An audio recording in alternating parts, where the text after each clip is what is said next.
اعوذ باللہ من الشیطان الرجیم بسم اللہ الرحمن الرحیم السلام علیکم ورحمۃ اللہ وبرکاتہ۔ محترم سامعین، آج کی ویڈیو میں ہم آپ کو بتائیں گے کہ حضرت امام ابو عبدالرحمن نسائی رحمۃ اللہ علیہ کون تھے۔ فن قرات، تفسیر قرآن حکیم کے ماہر اور فقیہ جنہیں حافظ الحدیث کا خطاب بھی دیا گیا تھا۔ ہم ویڈیو شروع کرتے ہیں۔ درس حدیث شروع ہو چکا تھا۔ استاد مکرم درس دے رہے تھے اور تمام شاگرد توجہ کے ساتھ درس کے ایک ایک جملے کو بغور سنتے اور لکھتے جاتے تھے۔ اچانک استاد کی نگاہ ایک شاگرد پر پڑی جس کے بدن پر طویل جبہ تھا اور سر پر بڑی سی ٹوپی بھی تھی۔ وہ اس طرح بیٹھا ہوا تھا کہ اس کو شناخت کرنا ممکن نہ تھا۔ استاد مکرم کو شبہ یہ ہوا کہ یہ شخص حاکم وقت کا جاسوس ہو سکتا ہے۔ انہوں نے حکم دیا کہ اس شخص کو درس میں آنے کی اجازت نہ دی جائے۔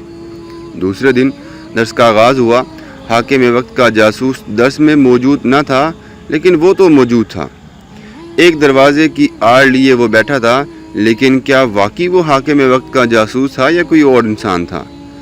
اگر وہ جاسوس تھا تو پھر اسے اتنی توجہ سے درس سننے اور اسے تحریر کی صورت میں محفوظ کرنے کی کیا ضرورت تھی؟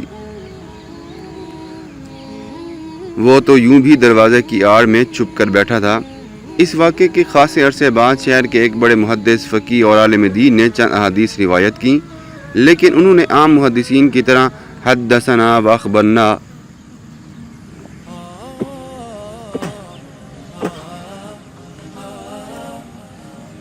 یہ الفاظ استعمال کیے،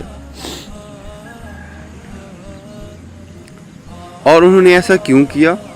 انہوں نے ایسا اس لیے کیا کہ وہ درس کے وقت استاد مکرم کے روبرو نہ تھے، بلکہ دروازے کی آڑ لیے بیٹھے تھے، اور ان کے ساتھی شاگرد استاد کی آواز سن کر جو کچھ دہراتے جاتے تھے وہ اسے سن کر لکھتے جاتے تھے۔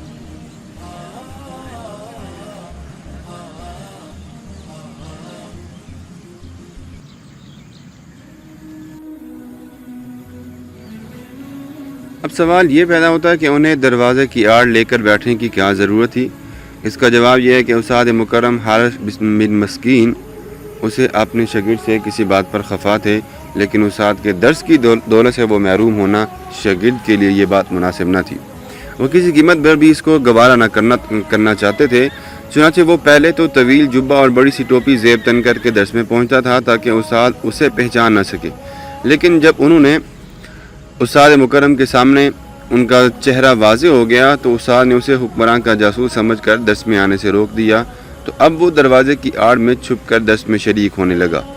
اس طالب علم نے درس سے پورا استفادہ کیا۔ پھر طویل عرصے کے بعد اس طالب علم کو ایک بڑے محدث، فقیہ اور عالم دین کا مرتبہ حاصل ہو گیا۔ اس وقت انہوں نے چند ایسی احادیث روایت کی جو استاد حارث بن مسکین کے درس میں دروازے کی آڑ میں لے کر سنی تھیں۔ تقویٰ اور دیانت کا تقاضا یہ تھا کہ دیگر احادیث کی طرح وہ حدثنا اور اخبرنا سے روایت کا آغاز کرنے کی بجائے قرئ علیہ وانا اسمع ان کے سامنے پڑھا جا رہا تھا اور میں سن رہا تھا، یہ الفاظ استعمال کرتا۔ چنانچہ انہوں نے ایسا ہی کیا۔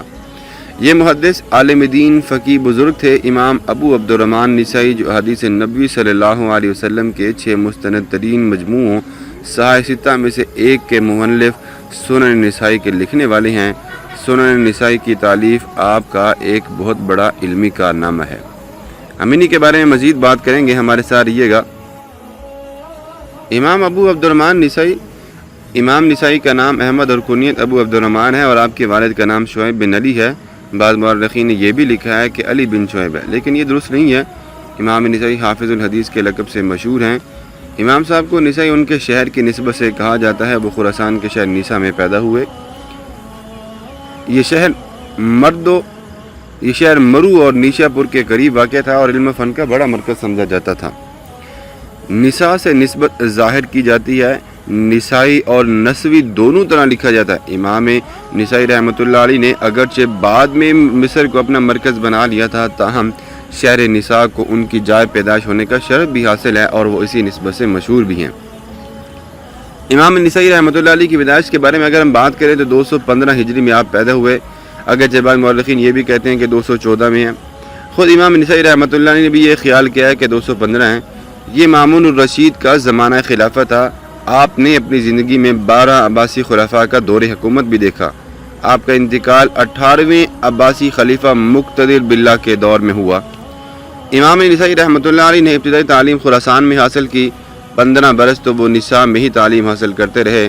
اس کے بعد 230 ہجری میں آپ نیشا پور روانہ ہوئے، جہاں آپ نے اسحاق بن ابراہیم، حسین بن منصور اور محمد بن رافع جیسے بڑے علماء کرام سے استفادہ کیا۔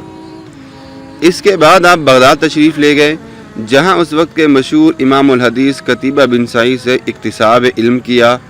آپ امام قتیبہ کی خدمت میں 1 برس 2 ماہ تک موجود رہے۔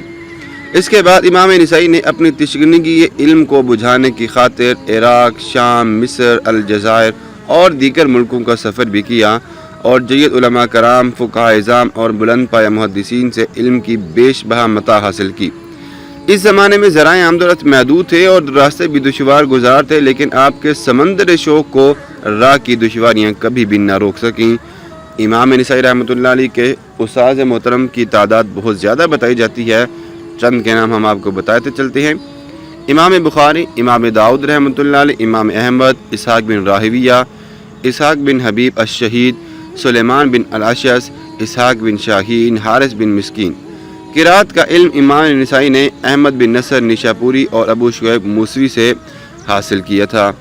آج کی ویڈیو یہیں تک ہے، نیکسٹ ویڈیو میں ہم انشاءاللہ امام نسائی رحمۃ اللہ علیہ کے بارے میں مزید بات کریں گے۔ ہمارے ساتھ رہیے گا۔ اللہ حافظ۔